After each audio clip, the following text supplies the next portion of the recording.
Boa noite a todo mundo. Vamos ver quem está aí. O Davi, a Nicole, a Bianca Madalena, a Bianca Santos,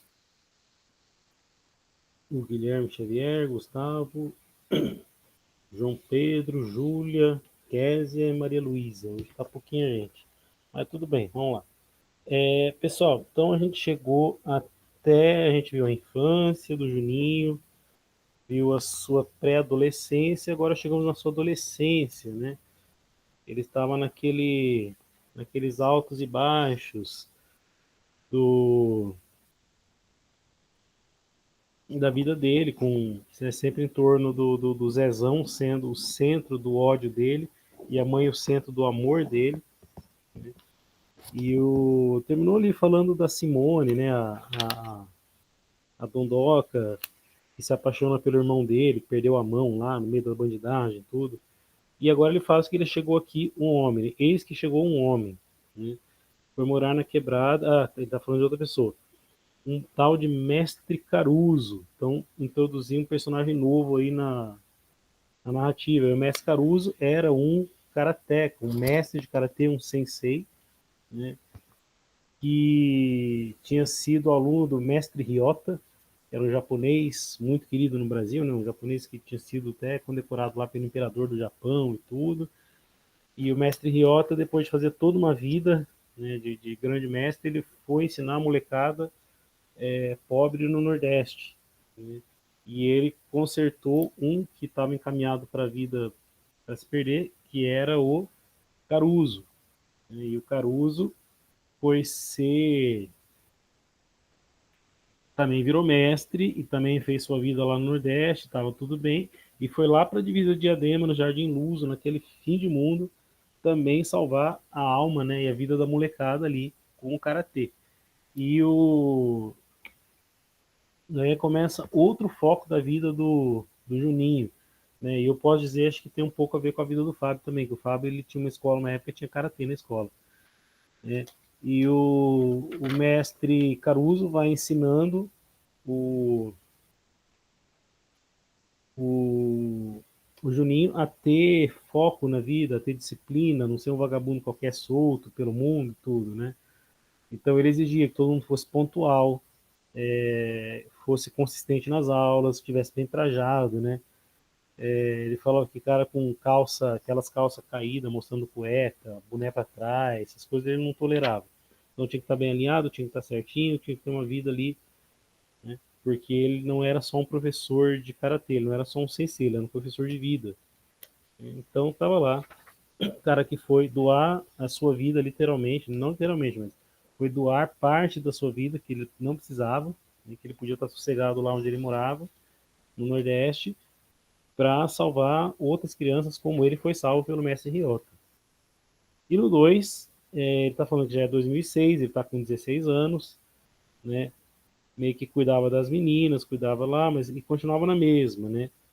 Com a vida meio sem sentido, porque ia para a escola não fazia sentido nenhum para ele, né? Ele tinha experimentado drogas já, tinha conhecido a grande literatura com um professor, chegou a ficar interessado, chegou a ver, isso aqui é muito legal, né?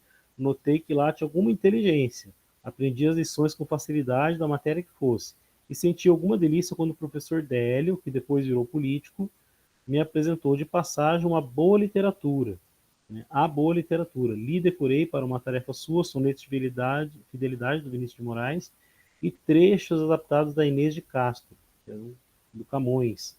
Achei aquilo muito bonito, infinitamente mais bonito do que o pagode, do que os pagodes e o sertanejo. Depois ele largou mão também, porque o Dério foi vereador, virou vereador, o substituto não estava interessado. E ele vai falar, né, que a maior parte do tempo era um pessoal que chegava lá, abria o jornal, ficava lá indiferente para os alunos, ou ficava paquerando das aluninhas mais, né, mais bonitinhas, ou discutindo futebol, jogando truco com os alunos, enfim. Em geral, nos deixavam beber, usar drogas, nenhum deles se metia a apartar briga, né? E a partir da oitava série era preciso conviver na sala de aula com os ladrões, né? E era uma coisa difícil para as diretoras, né? Porque os ladrões acabavam abandonando a escola, só ficava ali por motivos práticos, né? Porque ali tinha clientela. E as diretoras, ao mesmo tempo que os ladrões eram um problema, eles também eram uma questão de botar ordem no lugar, né? De ser a disciplina do lugar. Então ele vai descrevendo toda essa vida nessa quebrada, nessa favela Barra Pesada do paulistana, né? Ali da região de Diadema. Então, ele fala assim, era bom ter pelo menos um bandido na vanguarda, para a escola ficar em paz. No capítulo 3, vê que são capítulos curtinhos, passageiros, rápidos, né? Ele foi São João da escola, né? Mas tinha que conquistar o bendito diploma, fiança líquida daquilo que idealmente aprendemos, ou seja, né? Não precisava do diploma, precisava do reconhecimento formal. E ele vai falar que ele tinha inveja dos bandidos, mas não tinha coragem de se meter na vida de bandido, né? E não tinha estômago para isso também, não era da índole dele querer fazer parte da bandidagem. Ele fala que ele queria as meninas, o respeito, né? E vamos dizer assim, a maneira desenrolada como eles viviam, né? Mas estimava que não sobreviveria. Drogas, assalto, trocas de tiros, devia, devia devia ser medo, também ojeriza. Ele tinha medo e ojeriza. Não suportava os bandidos, achava-os farisaicamente, assim, como se ele fosse um fariseu, né, apontando o pecado dos outros, uma gente pecaminosa. Equacionava bem as coisas em termos religiosos. Sabia o certo e o errado, ainda que de forma chapada e moralista. Era uma repugnância estética, na verdade. O comportamento selvagem daquela gente, os assuntos, a burrice, pois eram todos uns burros, tudo me enojava. Aos 15 ou 16, me percebi mais esperto que os bandidos, mais inteligente que todos eles. Mas eram eles que tinham os camaradas e as piriguetes. Inveja eu senti. Então, eu falo aqui que ele invejava. Invejava as amizades, o círculo social, o poder que eles tinham, o respeito que eles impunham e as mulheres. Seja como for, a ladruagem me cheirava mal, me era intragável. Por isso, se eu quisesse ser gari, vendedor de pão ou assistente de telemarketing, precisaria a pulso, ou seja, força, suportar aquele maçante e inacabável rito de iniciação social que é a escola. Ele joga real ali sobre a escola, né? Não gostava nem um pouco. E o bom lado dessa alta adolescência foram os primeiros namoricos. Até aos 15 ele era um belo de um boca virgem, como debochavam os trutas da escola. Sabia tudo de sexo, falava disso com propriedade, desembaraço, como se fosse experimentado nas carnalidades do amor. Contava vantagem acerca não só de 1000 beijos, como também de cópulas imaginárias, repetindo o meu hábito infantil de mentir. Nunca até ali tivera uma menina nos braços, menina que pudesse beijar e apertar suas carnes e sentir o odor feminil. Tudo isso via os colegas fazendo, ficava só com água na boca e contando mentira, né? Teve um último desengano amoroso no Natal de 2004. Havia na escola uma Juliana. Daí ele vai falar que a Juliana, ele estava afim dela, mas ele tinha medo, né? Vai que ela seria uma nova Maria Joaquina entre aspas, né? A menina que não gostou dele lá, Helenice. E acabou que ele não foi até o fim do ano sem falar com ela acabou se envolvendo com o outro e ele ficou lá, né? O tímido, reprimido, retraído ali, sem conseguir dar gás à sua vida amorosa, né? Vamos lá. Aí ele vai falar do episódio do Natal, que ele ficou emburrado em casa, adolescente, revoltadinho, né? Então foi a mãe, a família, todo mundo lá para casa da tia, fizeram um Natalzão lá, ele ficou lá assistindo televisão emburrado, né? Foi o dia, foi que esse primeiro quadro triste me transportou à galeria da minha vida, repleta de retratos medonhos de realidades que inconscientemente eu queria esconder, de fealdades que não podiam estar impressas na minha alma. Então ele estava assistindo TV e de repente ele teve um insight, que a gente chama de epifania, que é o que acontece muito com os personagens da Clarice Lispector. Então ele tem uma revelação para si próprio. Então ele olha para o quadro da sua vida e só vê coisa feia, né? Ele vê um histórico de fracasso, de tristeza, de abuso na infância, né? De violência na família. Então ele olha para a própria vida e ele não vê nada de bom, né? Então ele precisava daquele momento sozinho, solitário, de contemplação mesmo, né? para se tocar da sua vida, né? Então, o que ele via? Fealdades que não podiam estar impressas na minha alma, a alma de um moleque. Ali o fauno Celção, com seus olhos vermelhos. Fauno é aquela figura mitológica, né, meio demoníaca, daquele ser, meio homem, meio bode, mas assim, muito lascivo, muito sedento de sexo, de orgias e tudo, é um ser mau, né? Ali a Dona Marta, lacerada pela boca lasciva do homem, né, que era o Celção.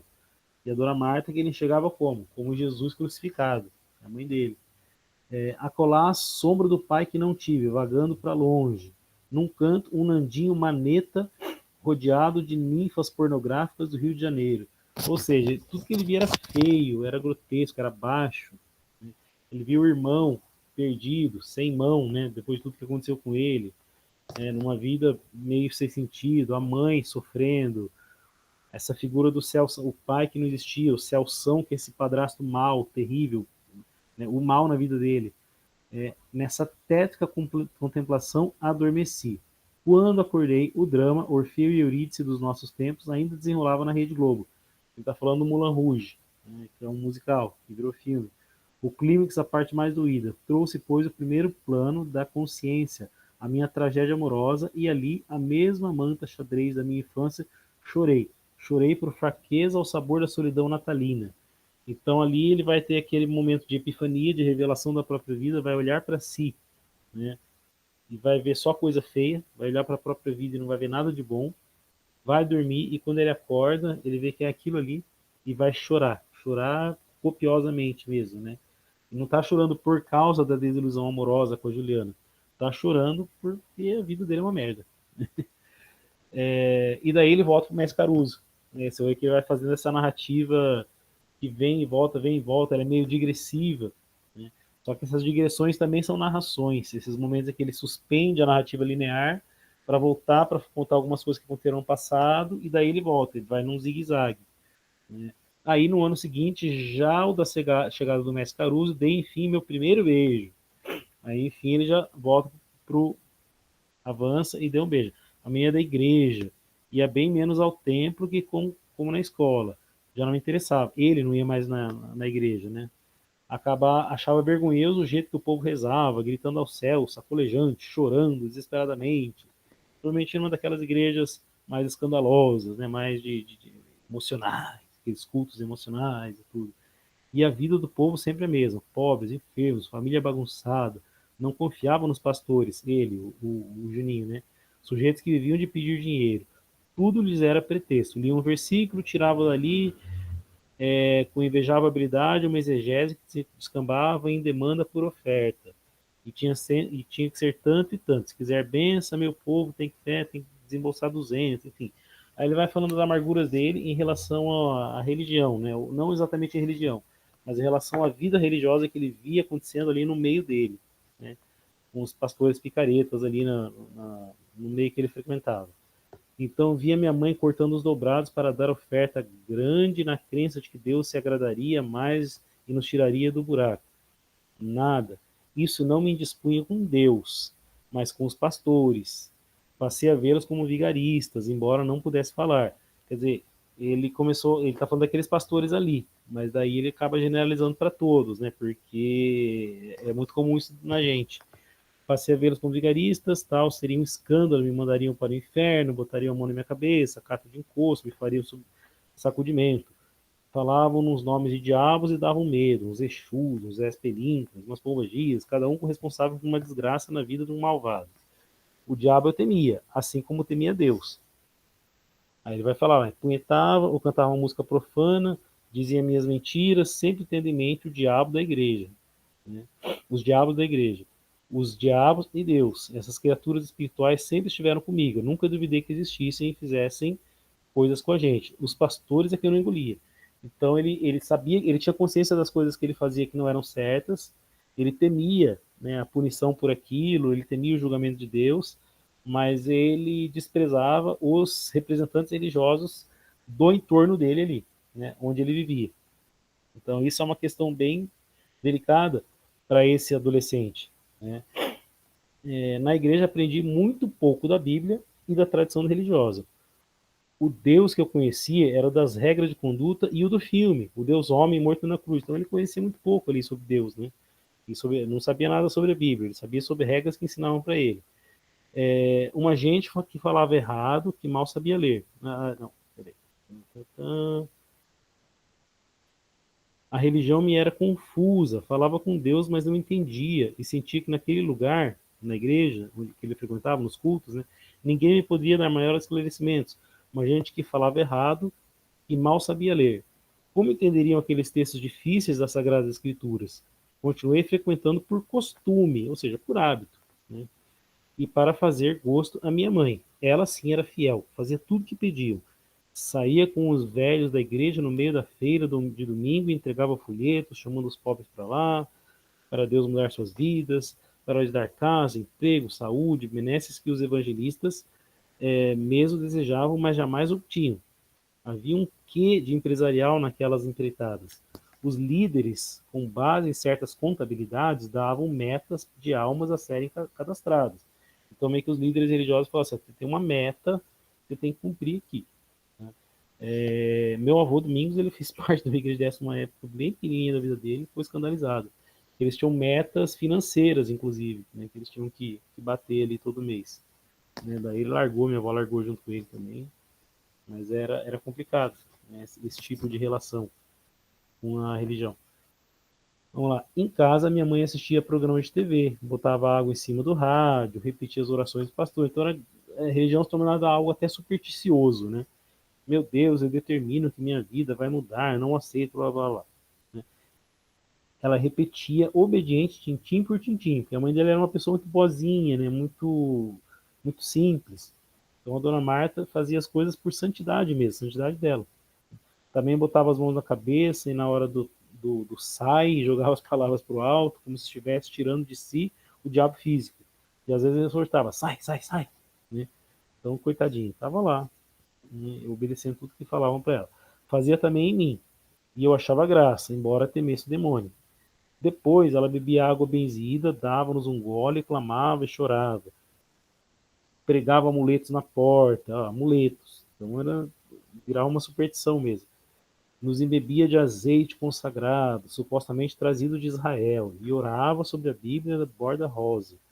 Minha mãe não sabia ler, mas quando o pastor dava a palavra, ela maquinalmente abria o livro santo, como na igreja, e procurava o versículo. E, como quase nunca achasse, pedia para mim.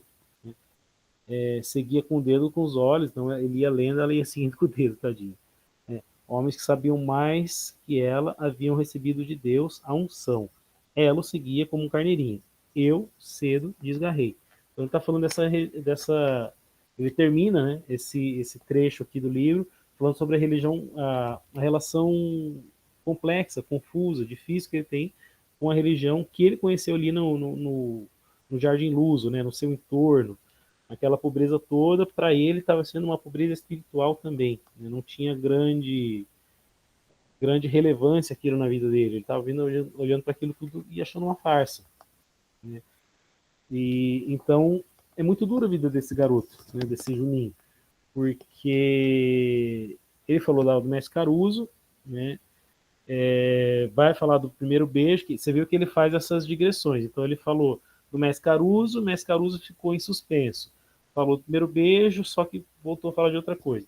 Vocês vão ver que no capítulo 5, quando vocês começarem a ler, assim, ó, dizia na igreja, arrumei meu primeiro beijo. Aí daí nós vamos continuar a história. Então ele fica indo e vindo, indo e vindo, indo e vindo, fazendo suas reflexões e narrando episódios da sua vida, né, de forma diversa, de forma assim meio que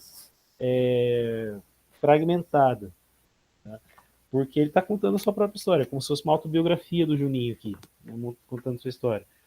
Então ele passou lá, falou da escola, sua desilusão com a escola. Aí ele falou com sua última desilusão amorosa enquanto rapazinho apaixonado. Aí tá falando agora, né? Teve aquele momento de olhar para si mesmo e se ver destruído, se ver toda a pobreza da sua vida, não falando só da pobreza material, mas da pobreza em geral, assim, da pequenez da vida dele, né? Da tristeza que era a vida dele. Aí ele fala aqui, por último, da relação com a religião dele, que também era uma coisa pobre, ruim, problemática.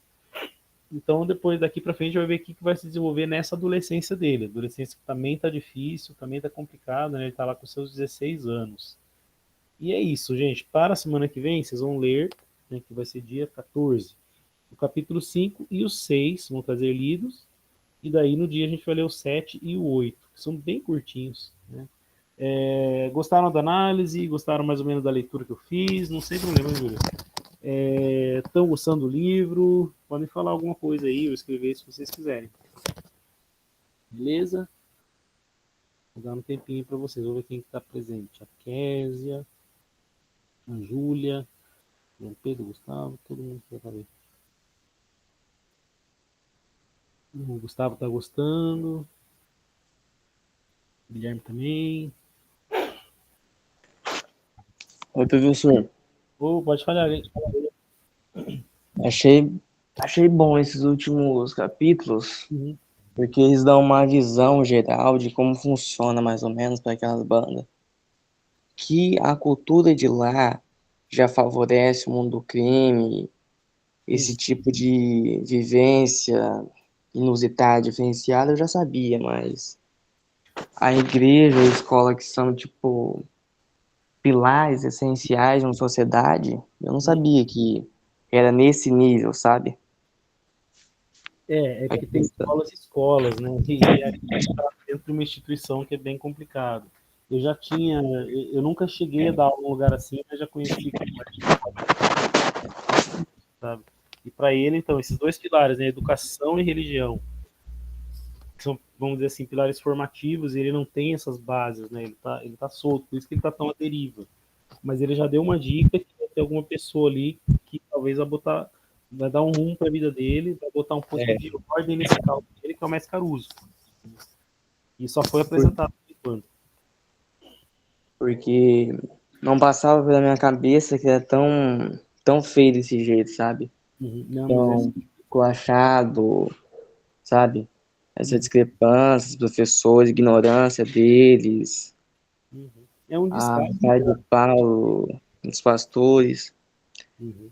Você vê que é uma estrutura que favorece essa vida da favela, É, entendeu?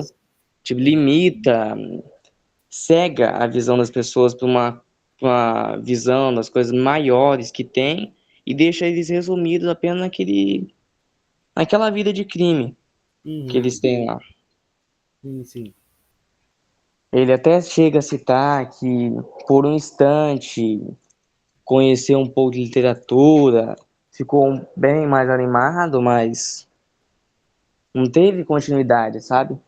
O professor bom resolveu virar político. Foi ser vereador, né? Largou É, vida. Ixi, o que aconteceu aqui? e Ah, também você vê que o nosso protagonista é um. Obviamente, todo mundo já sacou que é um cara fora da linha, né? uhum. Do diferenciado. Sim, o Juninho, né? Uhum. E pelo visto, muito abençoado, porque com todos os estímulos, toda a situação que ele vive, é muito favorável que ele também virasse um bandido Uhum. ou algum favelado. É, Mas ele tem porque uma visão diferente de todos que estão ali, geralmente. ele tem uma visão diferenciada e vai ter algumas coisas que vão acontecer na vida dele que vão direcionar ele para esse caminho que você já consegue ver dele, né? Essa condição que você já consegue ver dele. Mas isso já também vai contrariar aquela coisa, aquelas teses que diziam, né? Que a gente vê isso na literatura do século XIX, ali do finalzinho, que chama naturalismo, de que fala que o meio inevitavelmente determina o que o homem vai ser na sua vida, que as pessoas vão ser na vida, né? Então, se você vive naquele meio, você inevitavelmente vai fazer parte daquela miséria. Não, você É, também consegue seguir outros caminhos. Daí a gente vai ver como, né, e por que isso vai acontecer aí nos próximos páginas até o finalzinho. Certinho? certo. Beleza? Tudo certo então, pessoal? Então vai ficar para a semana que vem. O capítulo 6, tá? Para vocês lerem em casa. Daí 7 e 8 a gente lê aqui. Tá certo, pessoal? Então eu vou me despedir de vocês hoje. Eu estou um pouquinho baqueadinho de saúde, mas amanhã já estou melhor. Tá? Eu sei que alguns de vocês, a Débora, a Júlia, né, vou ter aula com vocês amanhã, então desejo bom descanso para vocês, boa noite e a gente se vê semana que vem. Certinho? Beleza? Obrigado, gente. Eu vou tratar da saúde aqui. Falou, abração.